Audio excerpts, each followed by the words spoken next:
coaching relationships that start to falter after 4 sessions or so because those core foundational pieces were not there.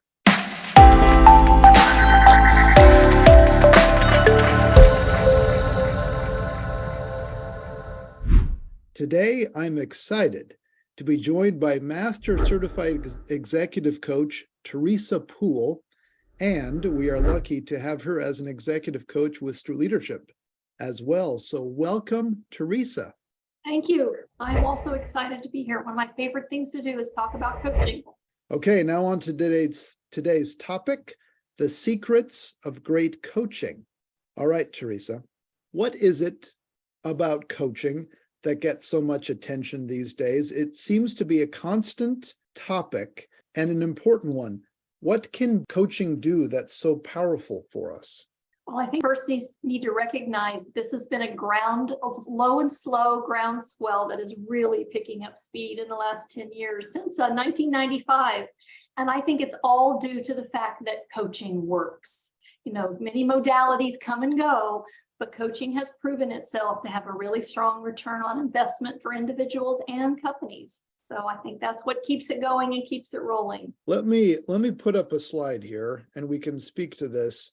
This comes from the International Coaching Federation. As we look at a lot of overall impact, 5 to 7 times the ROI, and all of the many different ways that coaching can have a positive impact. As you're looking at this, Teresa, comment on a few of these that you see so often as you work with other coaches and clients. Wow, that is almost a big Pandora's box there to open it up like that. I think the first thing I'll mention is that there are more than just these, right? These are just some. They are maybe the common some, but there are many other ways to have impact on coaching. What lies underneath all of these is that when you change the mindset of the executive, of the leader, it has an impact on all these areas. You know, consulting goes directly, it was a marvelous venue as well, right? You know, consulting really works to engage workforce environments, teams become aligned, but where coaching can have an impact is that it's working on the mindset, it's working on the cognitive shift in leaders so that they are able to create these things. So I think one of the most common in the executive work that I'm often engaged in with Stewart Leadership is a lot of this about assimilation, preparing leaders for succession, surviving in promotions. The communication strategy is something that I often see. You know, how people communicate in one role, how they engage the workforce in a role, how they support change in a role shifts as they move up the ladder or into a new position. And so a lot of these coaching can really help someone who's already perhaps good at these things in one previous venue or role. In a new environment or a new role, these things need to shift. Like it's that old thing, what got you here won't get you there. I think blind spots are also, it's almost like it's a cornerstone of coaching. Coaches hold up the mirror to what we're observing in a supportive and challenging way to help people recognize what they can't see, what they don't know, and how that might be impacting their leadership. That's well said. And I'd love to get some initial comments from all of the listeners here. As folks are looking at this list, or if they're just listening, I'll read off a few.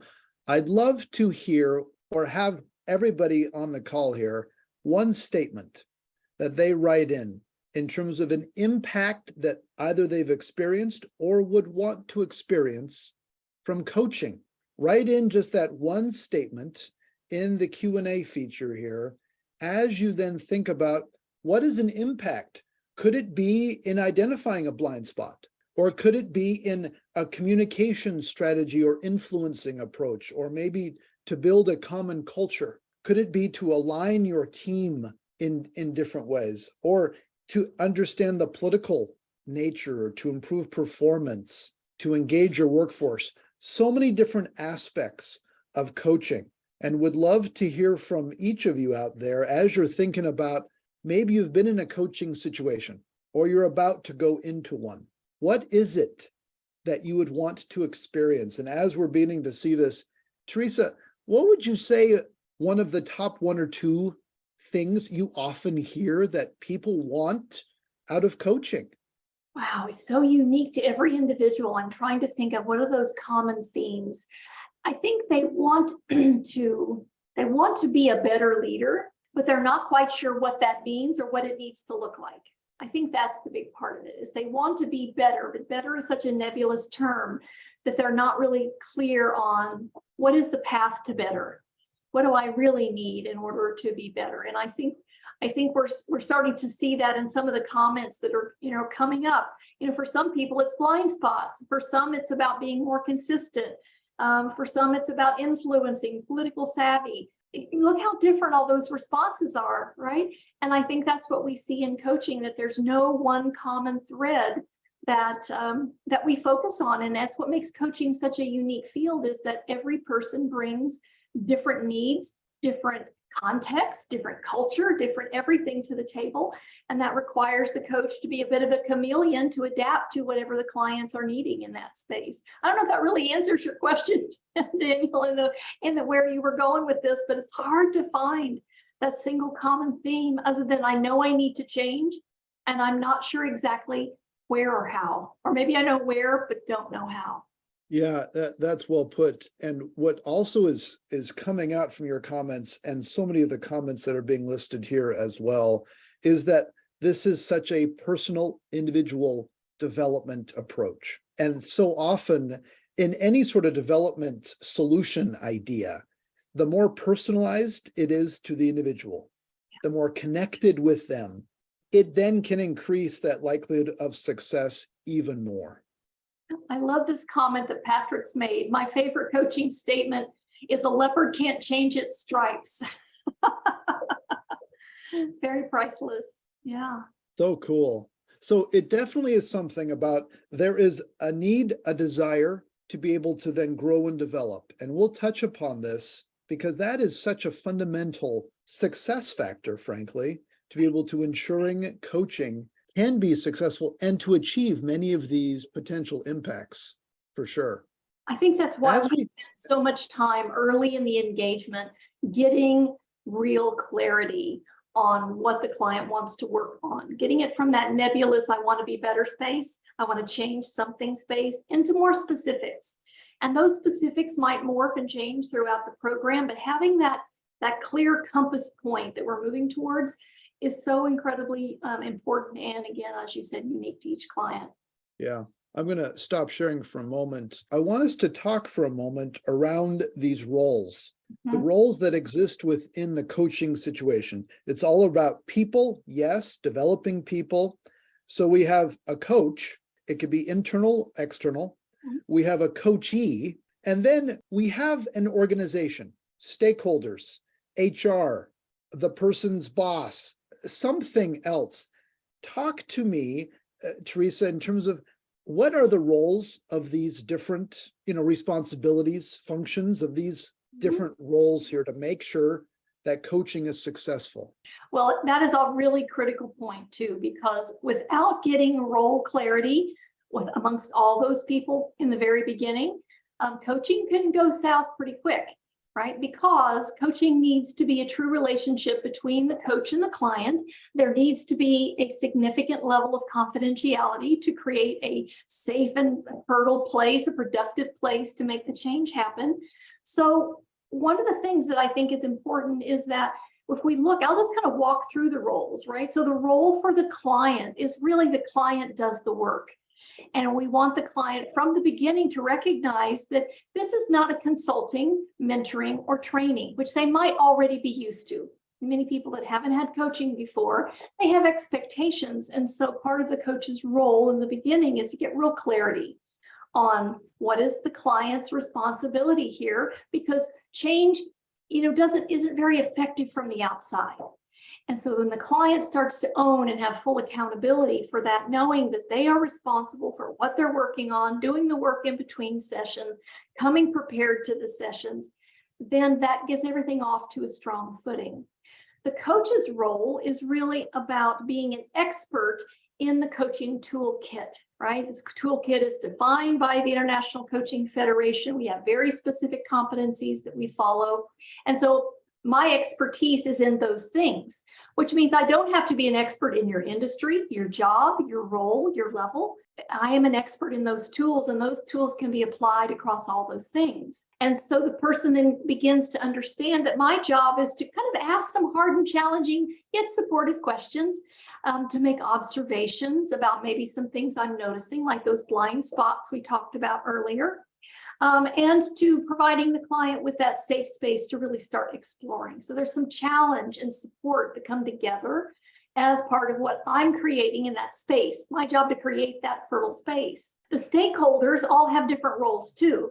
Sometimes the leader that I'm coaching, their leader might want to be involved in goal setting. That can be very appropriate. So we might have like a little triad where the three of us will meet and we'll talk about what are the goals that are both valuable to the person being coached, the executive leader, and their leader, or maybe another stakeholder like HR stepping in for that role as well. Could be any of those things. And so there we're all clear up front about what we're working on. And then sometimes there are other stakeholders. Those might be customers, they might be direct reports, they might be peers. And we often engage them through a 360 or interview, some way to kind of gather their input on what they need to see from this person in terms of change. And so that can be an important part of data gathering. We also want to make sure that the other stakeholders, especially whether it's leadership development HR or the leader's leader, about what that confidentiality really means.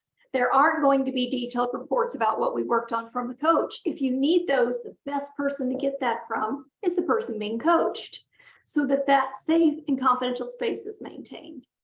And so that setting that expectation up front is helpful.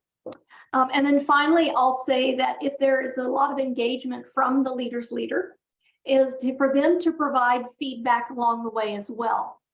What are they seeing that's working? What are they noticing that's different? Where do they see, if there's something they've seen that they aren't giving feedback on that probably should be, right? That there's a behavior issue or challenge. We want them to have accountability for their role in coaching success, and sharing that is also important. As you're going through all of this, I'm curious for all of the listeners here, I wonder what roles people have who are listening. Mm-hmm. And so for everyone who's listening, if you could please in the Q&A, identify, are you going to be coached, or are you being coached? Are you a coachee, or are you a coach, either internal or external? Or are you a stakeholder in the organization who might bring in a coach or have oversight to help support that process? As you're hearing this, and frankly, you might be multiple. Great. List any of those roles out. We'd love to see who is on the call. What is the mindset? We're already beginning to see both the coach and the coachee. Executive coach, stakeholder and coach, coach external, and we just continue on. Please keep them coming. Coach at mid-level, coach and coachee. So many folks have multiple hats.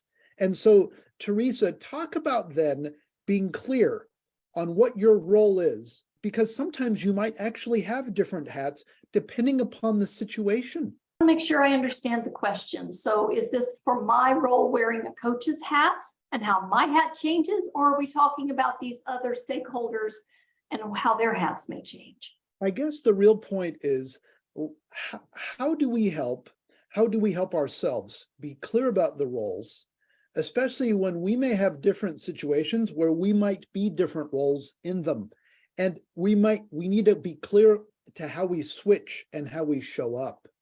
Okay, so if I am, for example, one interesting switch I'll talk about, and I don't know if this applies to anyone, for the internal coaches, they are expected to wear multiple hats, and they are sometimes in the hat of mentor, trainer, facilitator, intervention. That may be their roles. And then all of a sudden they're expected to change onto a coaching hat, set those roles aside and create a confidential, productive environment for coaching to occur.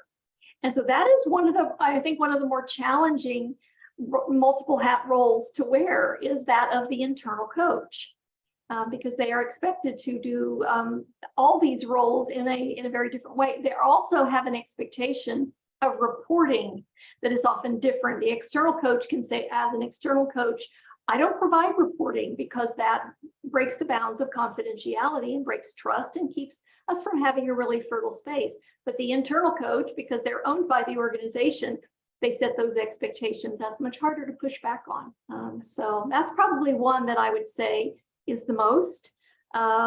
Maybe one of the others that can have a really big impact is the role of the leader, of the person being coached, because they're also wearing multiple hats, right? They have their responsibility for outcomes hat, their responsibility for performance hat, while also being in that supportive place of allowing coaching to unfold, take the time it needs to for behavior changes to occur, providing good feedback along the way that I've already mentioned. So they wear a couple of multiple roles and hats as well. That's a powerful one, to be able to then understand who you are, what role you're fulfilling, and to keep in mind, especially the confidentiality element, what that means based upon the role you have to show up and create that optimal coaching experience. And one of the ways that I think can help enable that to happen well is to have a clear process within the coaching experience. Let me share this slide here to be able to then talk through, and would love your thoughts, Teresa. What is a good coaching process to be able to then keep things moving and to be clear about the roles while enabling progress to happen? How would you kind of describe that process? Wow, that's a very good point.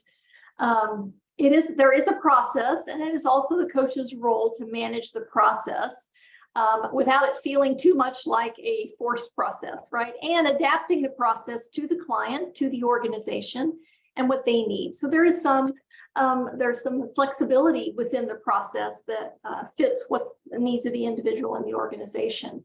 But all engagements start with this discovery process.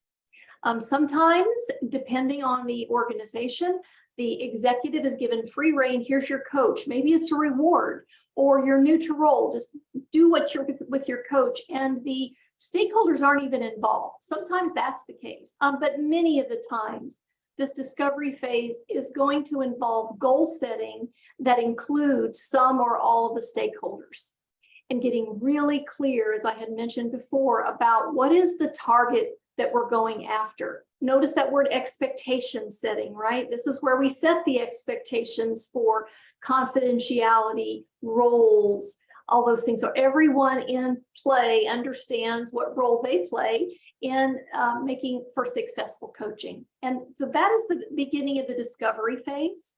Part of that discovery, kind of 1 and 2 can overlap, because this is where we start gathering data. So early on in the process, we are gathering data, typically through different kinds of assessments. They might include a 360. You may be gathering some personal and professional information about the client, getting to know them better. And this can also feed the goals and adjust and adapt the goals, right? So the original goals might be further informed by a 360, for example, or by input from the leader. And so then the goals then start to get more formalized and firm as we move through that second assessment and data gathering phase. And then action planning is something that also is occurring almost in parallel with the development phase. And we'll talk about that in a second. We start with those focus areas, but we aren't always clear on exactly what needs to happen. We don't want to begin with actions. We want to begin with the goal and the target. And then as we are coaching the development sessions, 1 to 2 sessions each month, those actions become more and more clear. So this action plan is a very fluid document that moves us more and more into what are the behaviors that will begin to shift. Coaching itself is this blend between mindset and cognitive change, right? We have to think differently to act and do differently. And then the actions, the do and different actions that come out of that. And so those things kind of work in tandem, the action planning and the ongoing coaching via development that's occurring. And then about number 5 actually will occur sometimes midpoint and again at the end, where we are taking a look at progress. This may or may not include the boss and stakeholders, depending on how the engagement is set up. But we will talk about, well, here are the goals that we're working on. And sometimes the coach will facilitate this process versus contribute data, right? Because we're still in confidentiality, but we're facilitating a conversation midway and again at the end about, here are the changes we were going for. What have you noticed? What have you seen? What's left to do? And what can we celebrate? And then that always occurs at the end as well in the engagement. And that way we know and we can determine a bit of, has this been worth the client's investment of time and energy, because they're an executive, right? Time, energy, and money for an executive is critical. This has to be worth their effort. And we get that feedback as well. And I would say probably the majority of the time, especially if the client has done their work, the answer is always, oh yes, and let's do some more. That's great, Sonia. I'm going to stop sharing for the moment. As you've gone through this, I've often thought of, there are two work streams happening during the coaching process. One work stream tends to be kind of the overarching set of goals, one or two or three overarching themes, general objectives, and then further defining the actions that need to happen. The other work stream seems to be session to session stuff that comes up that, yes, it can relate to the larger goals, but sometimes it's, hey, can you help me think through this? Can you help? Teresa, how do you kind of manage those two work streams that seem to keep popping up and that are needed, that are important, ongoing work? Well, that's a very interesting point. The ICF has recognized this, and they actually have built that into the skill set. And it's called the engagement agreement, right? Versus the session agreements. And the one way the coach can facilitate that process is when the client, let's say we're working on preparing for a promotion, right? We're on the succession path. We're maybe one of 12 executives on the succession path for the next level of role. We might be in a leadership training plan in our company. And so they have some very specific goals on what it takes to be ready for that next level. And that's the engagement agreement that we have. And those are the engagement goals that we've established with success measures. And then they show up and say, I'm getting ready I've been tagged to do a board presentation. And I have a tendency to get very tactical in my presentations and give way too much data. My boss has already warned me that will not work at the board level. And so we spend the whole session kind of exploring that and discussing it and coming up with alternative plans. But the coach then will always tag, so what will this do to forward you towards the engagement goal that we have about preparing for promotion? How will this prepare you for that next big step? And that, and that really makes it important, right? That raises the importance of this, what seemingly feels like a rabbit trail for today. We really make that tie and then always kind of put those back together. Oh, this is cool. Okay, so I'm gonna keep asking lots of questions, but everybody who's listening, please, at this point, type in questions that you may have around specific coaching engagements, confidentiality. We're not diving into, no. But in terms of process, in terms of what can be done to access and ensure coaching success, please keep the questions coming and we'll be able to then reference that. And something you were saying, Teresa, I often will think of the metaphor of jazz. Jazz is so often spontaneous. And I often will think of a coaching conversation as it is a bit of like jazz, because as a coach, you need to have enough understanding of the basics and the process, but you need to be able to be flexible in the moment of where you're going to go while still having a general idea of the overall rhythm and how do we connect this? How do you see that playing out in terms of benefiting and creating a great coaching experience? Yeah. And even there, you were beginning to go through so many different topics that could be addressed in coaching. Run through a few more. What have been some of topics that have come out that you've been engaged with coaching clients on? What sorts of things are the focus areas? One big one, I said I do a lot of work with, preparations for promotion and assimilation, or barriers to promotion, right? We get that sometimes too. But one of the things that comes up time and time again is that I call it the what got you here won't get you there model, which is I'm an excellent tactician. I know how to execute on a plan. I know how to lead teams to execute on a plan. I can be incredibly tactical and I can get the job done. And then I'm migrating or have migrated into a job that requires me to think and be strategic. I don't even know how to run a calendar that isn't packed. If my calendar is packed, if my email is packed, there is no time to be strategic. There is no brain space to be strategic, right?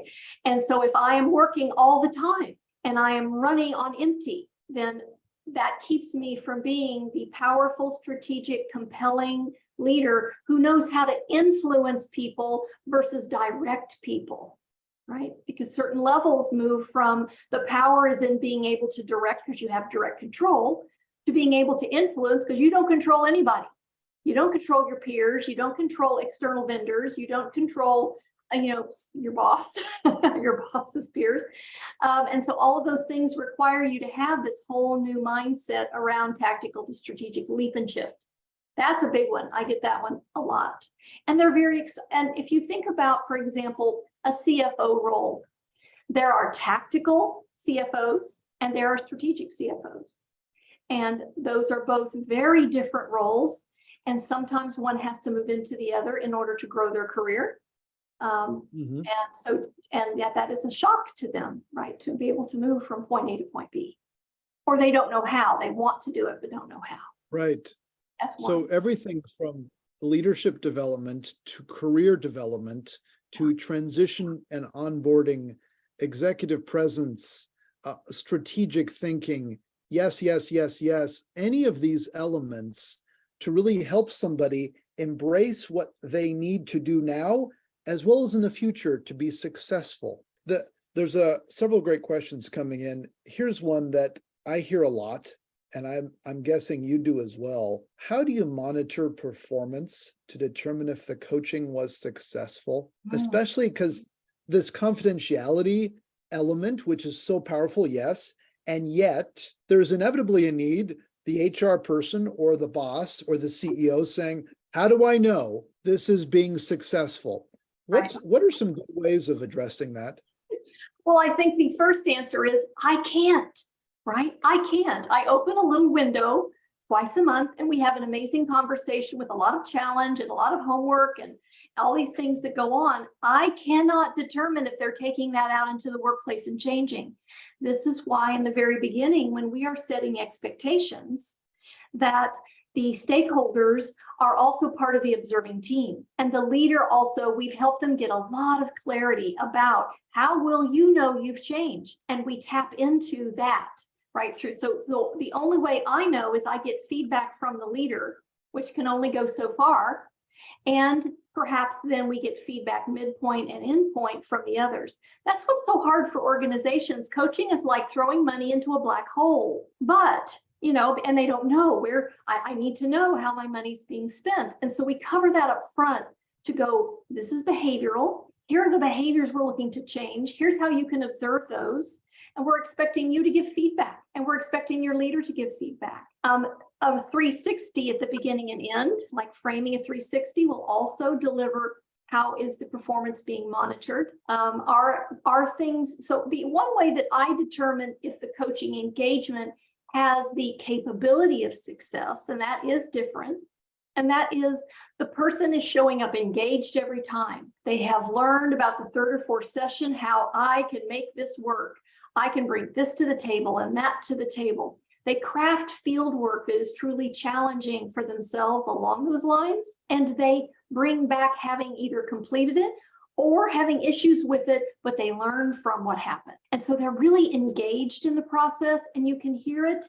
Right now I'm doing an example engagement with that same tactical to strategic CFO.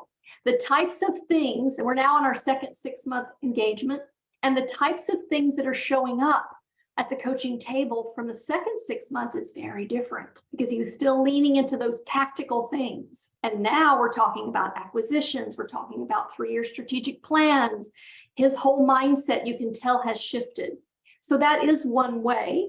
And he's getting feedback and asking for feedback from his leader, and how his leader is starting to engage him more, how the board is starting to reach out when they have a question about something that's very strategic. And so those are markers. But again, it is not for me. I cannot be the determinator for that because I only see the client, right? But I can put things into place to help others monitor it, and for the person to recognize their own progress, which I think is very powerful. This really gets at the coachee taking responsibility, being open, and diving in versus being kind of a passive player in this process. So talk a little bit more in terms of, for the coachee themselves, what do they need to have in order to make coaching successful? So this black box of tossing money in and investing is not such a risk, but rather we have very clear understanding of how to make sure this is successful.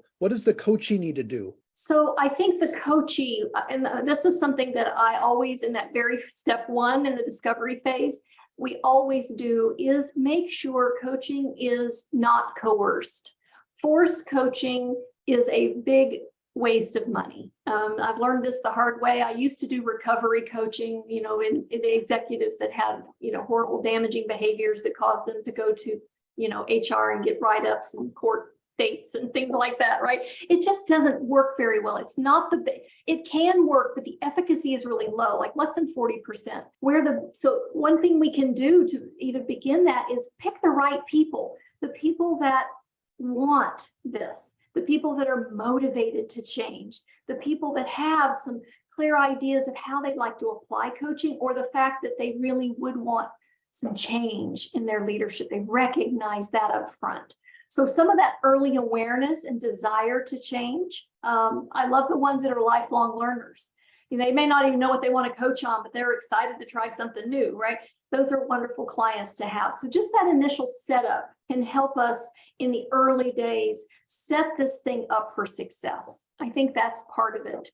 And then the rest is to having those clear desired success measured outcomes that other people can see. I often say the first half, especially the typical 6-month engagement, right? 12 sessions, 6 months. The first 3 months, it's like everything's under the surface, right? The person is mentally changing, their mindset's changing, they might be experimenting with a few new behaviors, but it's not obvious out yet. But then that second half is when others start to notice. I had one CEO pick up the phone and say, "I have to ask, did you put our CIO on drugs?" And he was serious. I'm like, no, that's not my job. He's like, he's just this changed person. He doesn't lose his temper in meetings anymore. He's very curious. He's asking questions. He's becoming more coach-like. And so that's an extreme example, but they start noticing that more in that second half. And that's when they start providing. I said, well, who needs this feedback? It's not me. The feedback needs to go to the person being coached. So let me stop there and make sure I'm not going on a tangent. Am I heading in the right direction with that question, Daniel? That's fantastic. Very much so. And in fact, you're reminding me, especially that few months in the beginning where others may not see necessarily an impact visibly. Right. But then after that, they will likely see more of it. In some ways, I think that speaks to the cognitive work that is happening, and then the behavior. Talk a little bit about that sequence, because it's key to understand the cognitive mindset, yes, the blind spots, the self-limiting beliefs, all of that, and then the behaviors instead of right in the behaviors. Anyway, talk to me in terms of the balancing of that. I'll use a diet metaphor, right? We're getting ready. We are going into swim season, right? So I use the diet metaphor. And it's like, how many times have we tried to go on a diet with behaviors? I'm gonna do these behaviors, and this time it's gonna work. And it just doesn't stick very much. But yet if you just spend months working on the inside, right? The mindset about what is creating the recurring cycle, being very clear on what are the beliefs going on, what are the behaviors that have been getting in my way. By exploring all of that, you start to change the inside so that then the external behaviors can work. Now, this doesn't mean that we only do cognitive in the beginning and only actions at the end. We don't.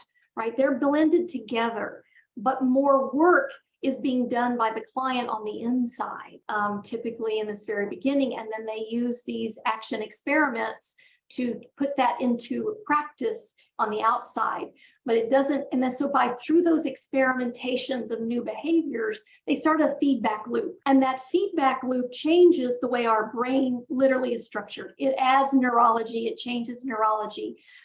Because they, I mean, like the leader I mentioned earlier when they asked about the drugs, he's like, he literally told me, I did not know that you could get someone to do a better job other than yelling at them. That's what I thought had to happen. That's what I thought you were supposed to do as a CIO. You were supposed to yell at people to get their behavior to change.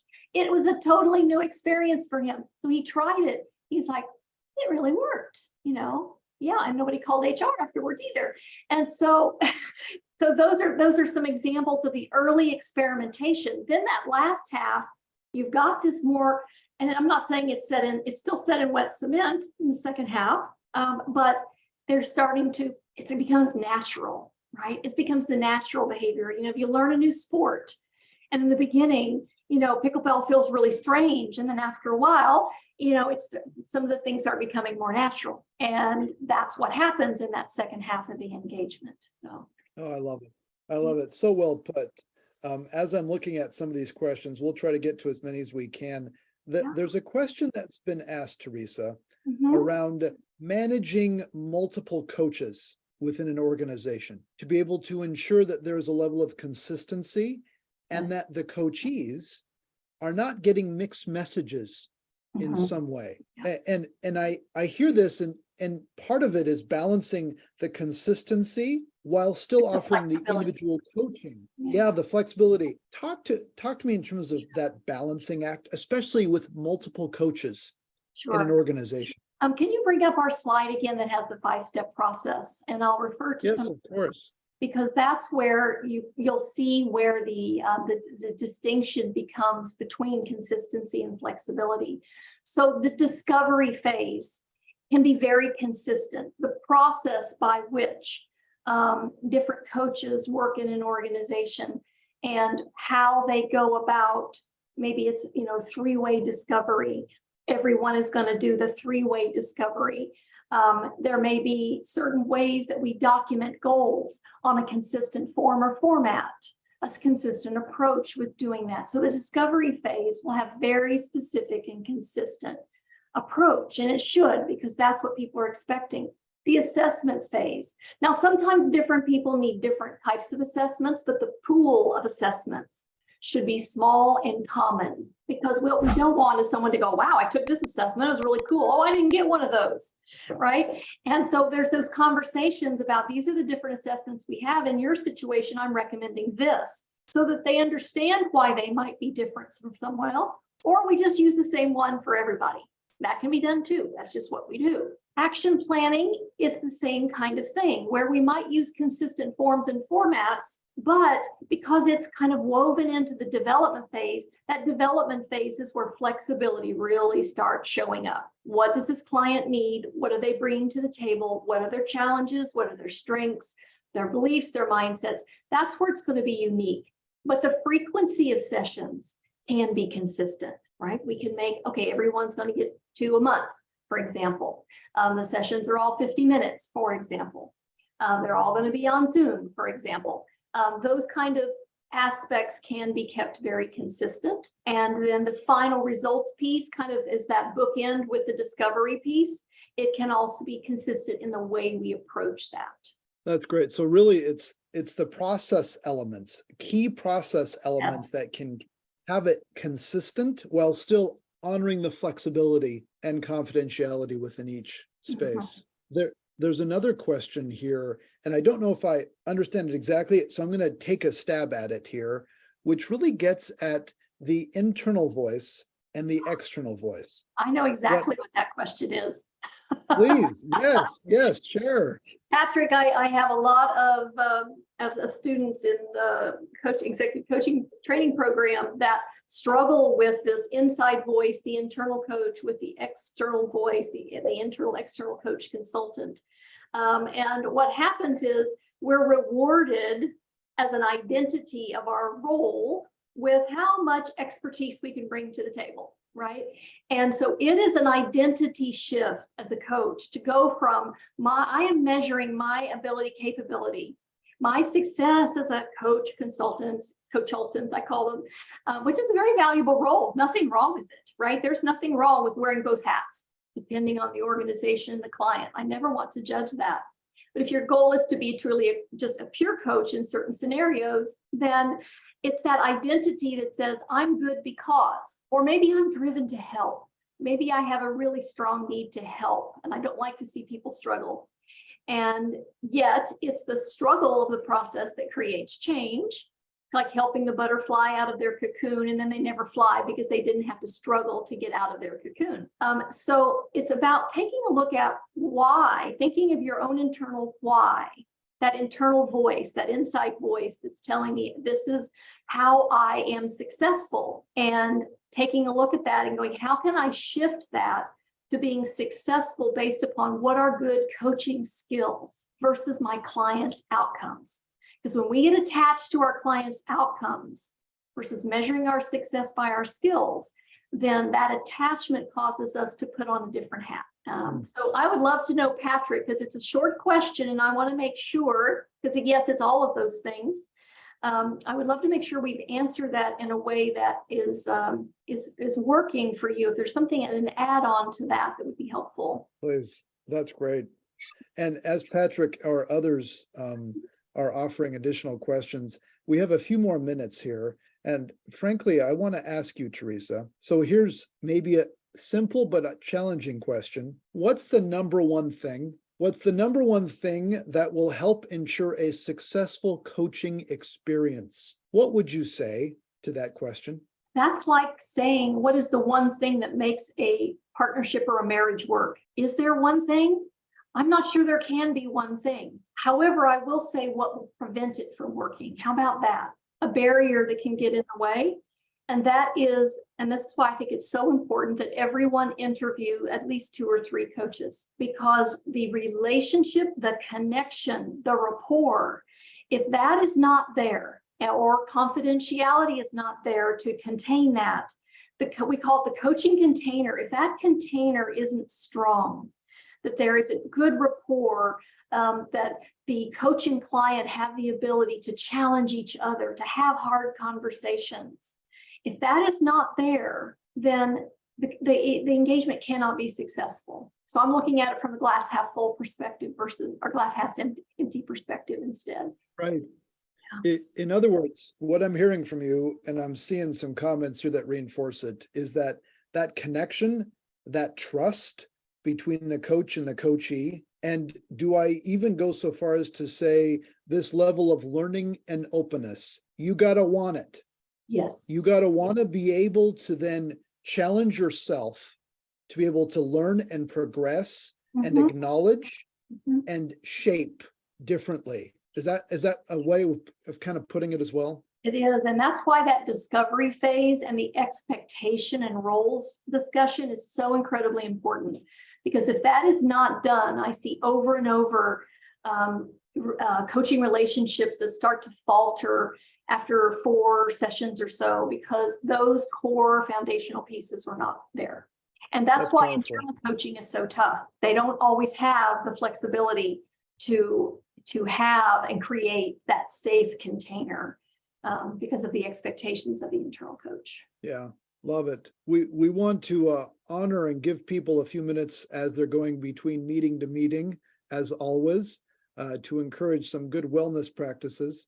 So we may not have gotten to all of your questions. Please feel free to shoot me or Teresa an email, daniel@streetleadership.com or teresa@streetleadership.com, to offer any additional questions or comments. We'd love to help support you. Teresa, thank you for being part of the Leadership Growth Hour. You're welcome. Thanks for having me. It was fun. It went really fast. This is great. For our listeners, please note that our next monthly Leadership Growth Hour will be on July 12th at noon Central Time, and when we'll be talking about shifting from burnout to belonging. with guest executive consultant Tim Davison. That'll be a great conversation. And to register for future Leadership Growth Hour events, please visit stewartleadership.com/events. We'd love to have you join us. All the best. Take care, everybody. Have a good one. Bye.